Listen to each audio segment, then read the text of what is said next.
Bismillahirrahmanirrahim. Assalamualaikum warahmatullahi wabarakatuh.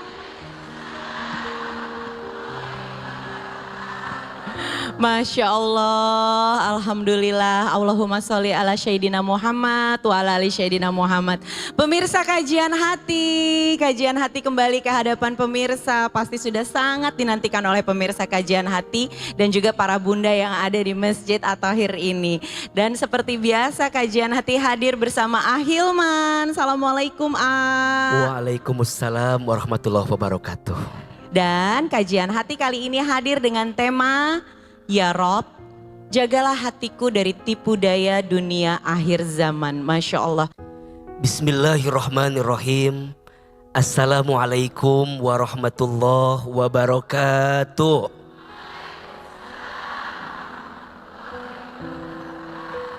Bunda, di antara sesuatu yang harus kita yakini dan kita pahami adalah tentang datangnya akhir zaman. Akhir zaman itu pasti adanya. Akhir zaman itu nyata keberadaannya. Tapi bukan berarti membuat kita takut dan khawatir untuk bertemu dengannya, justru membuat kita bersiap dari sekarang, menyiapkan bekal terbaik untuk bertemu dengan akhir zaman. Apa yang harus kita pelajari tentang akhir zaman? Setidaknya ada dua. Yang pertama, bicara tentang ciri-ciri akhir zaman. Bicara akhir zaman itu tanda-tandanya ada dua. Yang pertama ada yang disebut dengan tanda-tanda kecil dari akhir zaman. Dan yang kedua ada yang disebut dengan tanda-tanda besar dari akhir zaman. Apa di antara tanda kecilnya akhir zaman? Rasulullah SAW bersabda, min asrotis sa'ah. Di antara tanda-tanda akhir zaman ada 4. Yang pertama, an yurfa'al ilmu, dicabutnya ilmu, diangkatnya ilmu. Apa di antara tandanya? Wafatnya para ulama. Jadi kalau Allah mencabut ilmu pada satu tempat, bukan dihilangkan ilmunya, tapi salah satunya diambilnya usia para ulama, diambilnya usia para guru. Disitulah tanda kecil adanya akhir zaman. Yang kedua, wayusbatal jahlu, nampaknya kebodohan. Yang benar dianggap salah, yang salah dianggap benar. Mohon maaf, yang tidak berilmu tampil menyampaikan ilmu. Yang tidak punya adab dicontoh, yang tidak punya akhlak diteladani. Nauzubillahi min zalik. Nampaknya kebodohan dan dibiarkan begitu saja. Yang ketiga, wayasrobal khamru, maraknya orang yang minum khamr, maraknya orang yang berjudi, maraknya orang yang mabuk, dianggap biasa padahal itu dosa. Dan yang keempat, wayadharuz zina, nampaknya berzina seakan-akan menjadi biasa padahal itu dosa yang sangat besar. Inilah di antara tanda-tanda kecil akhir zaman. Belum lagi ada tanda besarnya akhir zaman. Apa? Munculnya Dajjal. Apa itu Dajjal? Siapa itu Dajjal? Secara umum Dajjal itu adalah sesuatu yang merusak manusia, sesuatu yang menghancurkan manusia, sesuatu yang menjauhkan manusia dari Allah Subhanahu wa ta'ala. Maka apa yang harus kita persiapkan agar terhindar dari fitnah akhir zaman? Setidaknya ada 3. Yang pertama, kuatkan iman kita kepada Allah. Kuatkan akidah kita kepada Allah. Yakin sama Allah. Kita boleh kehilangan apapun, asal jangan kehilangan Allah di hati kita. Kita boleh diuji dengan ujian apapun, asal jangan pernah pergi meninggalkan Allah.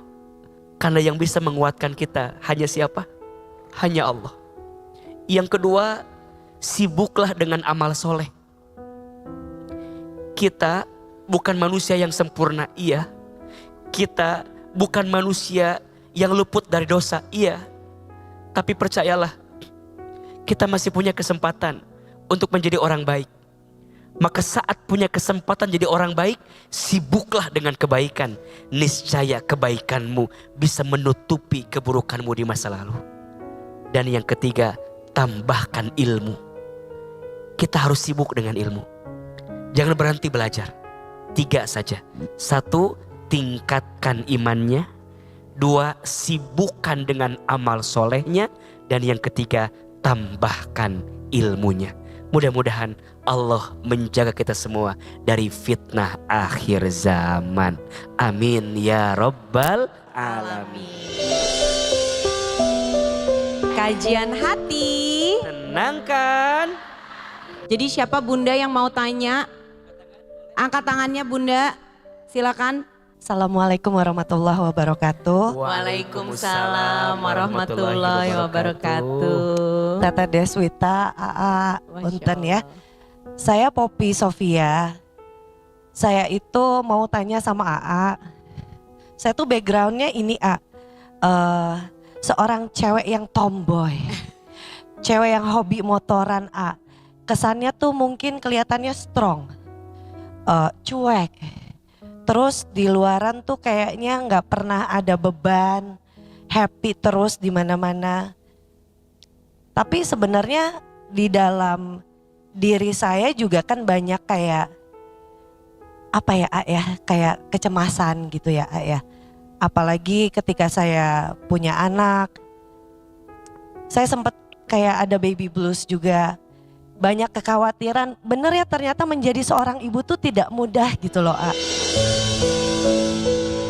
Karena pas waktu ngelahirin wow banyak stretch mark gitu ya, jadi stres. Tapi ternyata Masya Allah seorang ibu tuh memang ditakdirkan untuk menjadi kuat ya Ayah. Sebenarnya sih aku pengen tanya gini A, singkat cerita aja. Aku tuh teman laki-lakinya banyak A. Alhamdulillah sekarang aku tuh udah menikah dan udah punya anak 1. Kalau permotoran ya teh ya, di mana-mana itu mayoritas tuh laki-laki teman saya. Nah saya teh pengen tanya untuk menjaga pertemanan itu, apa yang harus saya lakukan Sedangkan kan saya udah nikah, udah punya anak. Saya pengen tetap asik sama teman-teman laki-laki saya. Tapi di sisi lain, saya tahu tidak boleh curhat sama teman laki-laki. Itu sangat berbahaya ya karena kita buka perasaan. Tapi selain itu apa yang harus saya jaga? Sama ada satu lagi pertanyaan. Kadang-kadang kita di pertemanan itu ada hal yang misalkan kita expect teman kita tuh untuk gimana ke kita tapi ternyata tidak sesuai ekspektasi sampai akhirnya mengecewakan. Aku tuh banyak kecewa sama ada beberapa teman, tapi itu tuh sampai kayak aku nggak bisa maafin gitu loh Nah itu aku mau minta tips sama AA, bagaimana cara untuk melepaskan atau memaafkan orang-orang yang sebenarnya susah sekali aku maafkan. Kak Sofi kalau dengan berteman banyak orang, suami tahu teman-temannya Teteh siapa aja? Tahu karena itu semua kenal sama suami saya juga. Circle-nya sama di situ juga. Circle-nya juga sama suami Teteh juga. Oh. Ini mah bestie banget Bestie. Iya kita. Karena Poppy ini hebat loh maksudnya berani untuk keliling Indonesia. Teman-temannya rata-rata cowok semua termasuk suami saya. Ceweknya Poppy sampai bukan cuma sehari 2 hari, bukan cuma 1-2 pulau tapi benar-benar menjelajah dari ujung Indonesia sampai ujung Indonesia ya Pop. Iya betul banget teh.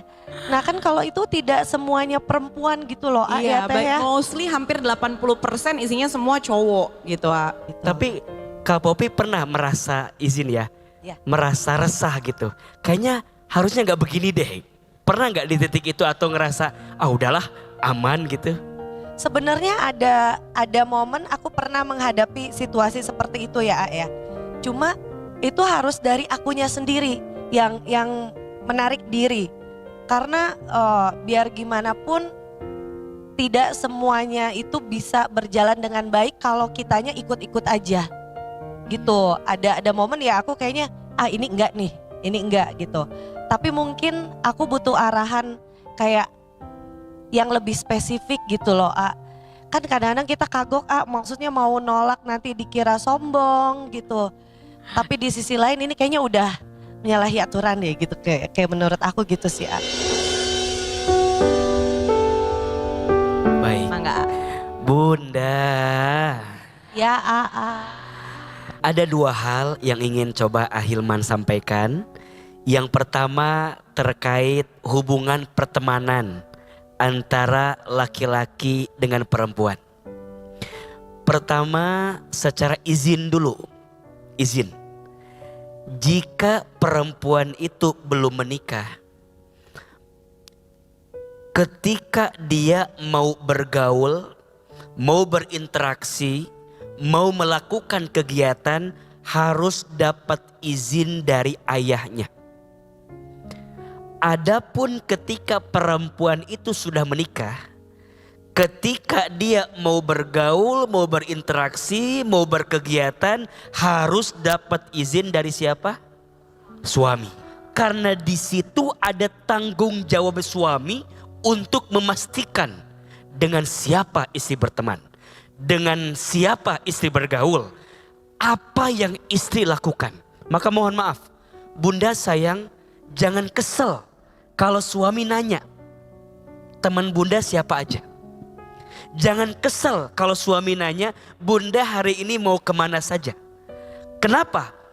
Tanda dia bertanggung jawab terhadap kita sebagai istrinya. Justru Bunda harus bertanya, kenapa suami gak nanya terhadap diri kita. Harus khawatir. Jangan sampai, suami aku mah free.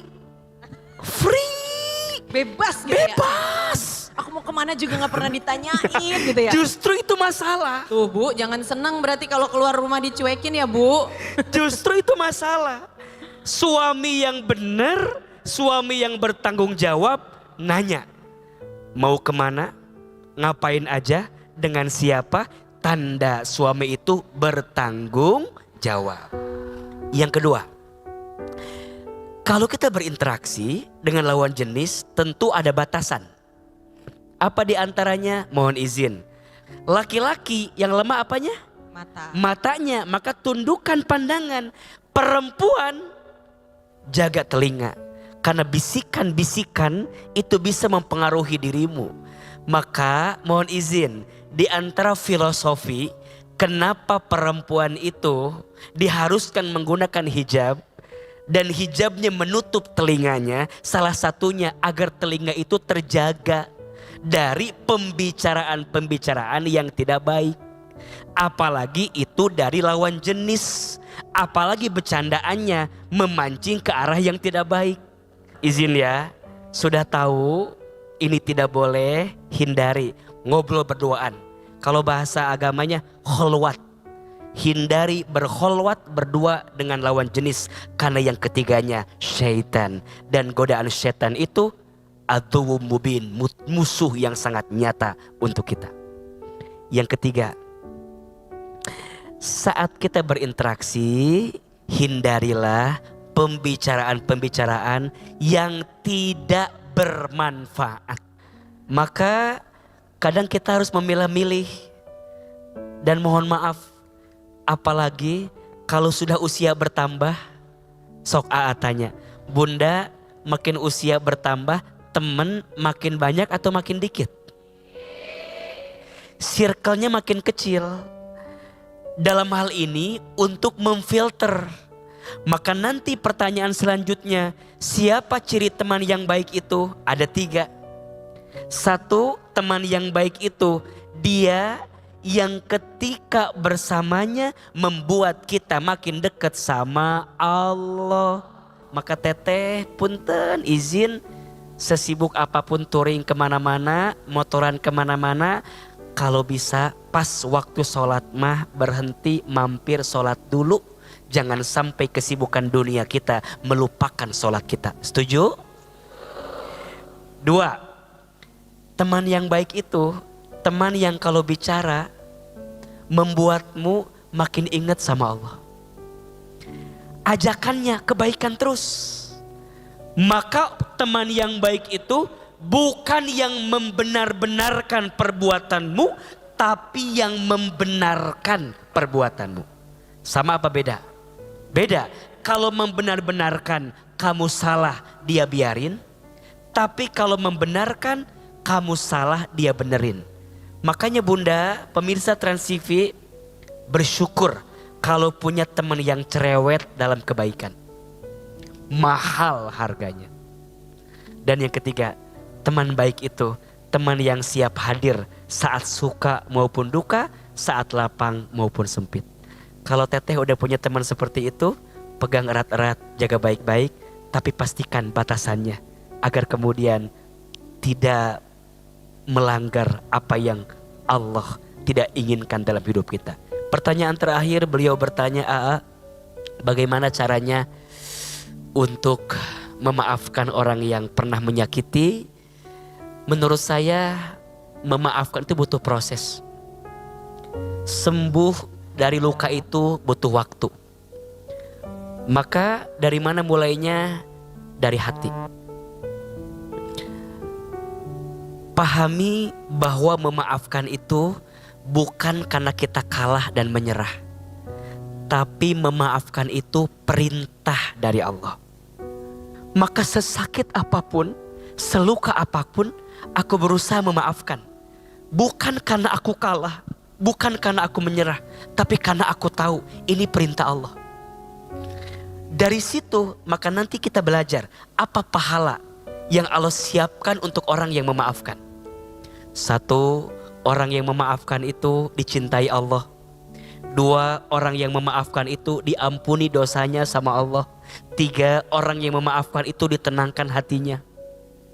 Sama yang terakhir, yang keempat, orang yang pandai memaafkan itu disiapkan surga. Mudah-mudahan kita semua bisa bertemu dengan teman-teman yang baik. Amin ya rabbal alamin.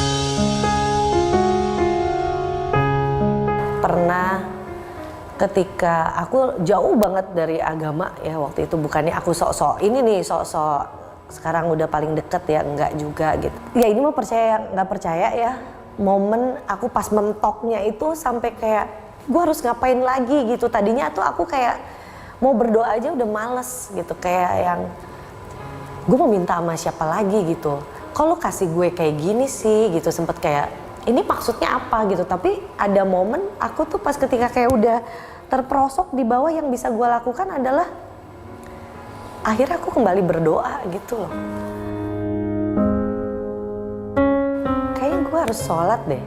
Kayaknya gue harus berdoa deh. Setelah sekian lama aku gak sholat, gak berdoa, justru pas ketika kayak aku sholat, kayak udah terserah mau jadi apa, mau kayak gimana.